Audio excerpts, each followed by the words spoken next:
High in the Indian Himalayas, a remote lake nestled in a snowy valley is strewn with hundreds of human skeletons.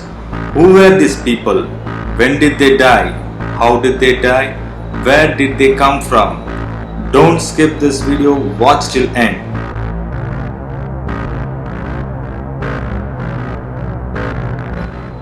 Rupkund Lake is located 5029 meters, that is 16,500 feet above sea level at the bottom of steep slope of Trishul, one of the India's highest mountains in the state of Uttarakhand.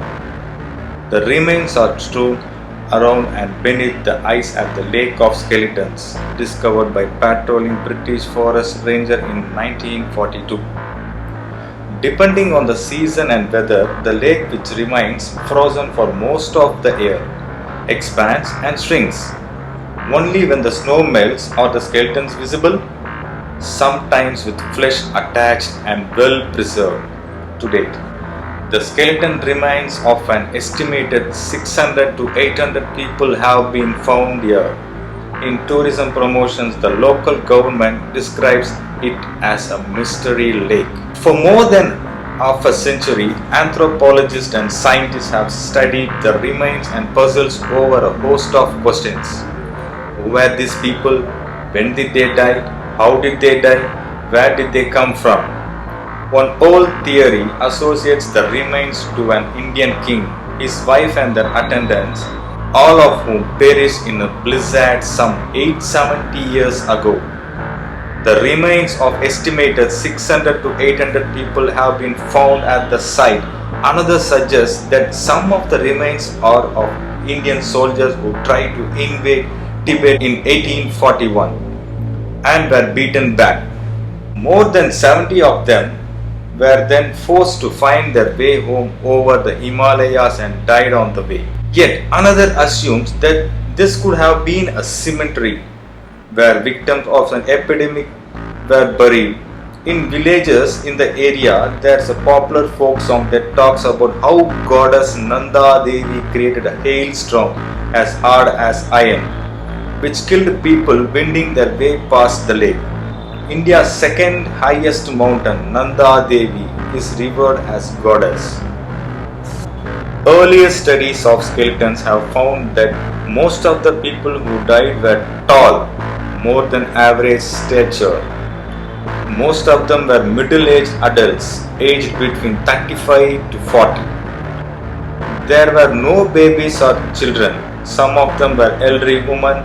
All were of reasonably good health. Also, it was generally assumed that skeletons were of a single group of people who died all at once in a single catastrophic incident during the 9th century. The latest 5-year-long study, involving 28 co-authors from 16 institutions based in India, US and Germany, found all these assumptions may not be true. Scientists genetically analyzed and carbon dated the remains of 38 bodies, including 15 women, found at the lake. Some of them date back to around 1200 years. When the snow melts, do the skeletons become visible at the lakeside? They found that the dead were both genetically diverse and their deaths were separated in time by as much as 1000 years. It appends an explanation that involved a single catastrophic event that led to their deaths. Eodin Harney, the lead author of the study and the doctoral student at Harvard University, it is still not clear what happened to Rupkund Lake, but we can now be certain that the deaths of these individuals cannot be explained by a single event. But more interestingly, the genetic study found the dead comprised a diverse people. One group of people had genetics similar to present day people live in South Asia, while the other closely related to people living in present day Europe, particularly those living in the Greek island of Crete. Also, the people who came from South Asia do not appear to come from the same population. Some of them have ancestry that would be more common in group from the north of the subcontinent, while others have ancestry that would be more common from more southern group, says Ms. Harney. So, did these diverse groups of people travel to the lake in small batches over a period of few hundred years? Did some of them die during a single event?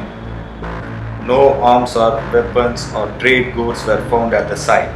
The lake is not located on a trade route.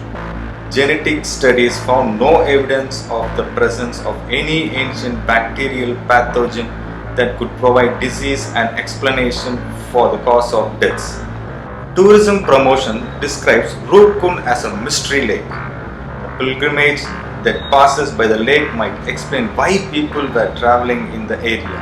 Studies reveal that credible accounts of pilgrimage in the area do not appear until the late 19th century, but inscriptions in local temples date between 8th and 10th centuries, suggesting potential earlier origins. So scientists believe that some of the bodies found at the site happened because of mass death during a pilgrimage event. But how did people from the Eastern Mediterranean land up at remote lake in India's highest mountains? It seems unlikely that people from Europe would have travelled all the way from Roopkund to participate in Hindu pilgrimage. Or was it a genetically isolated population of people from distant Eastern Mediterranean ancestry that had been living in the region for many generations? We are still searching for answers. I hope this makes you to search answers for this unsolved mystery.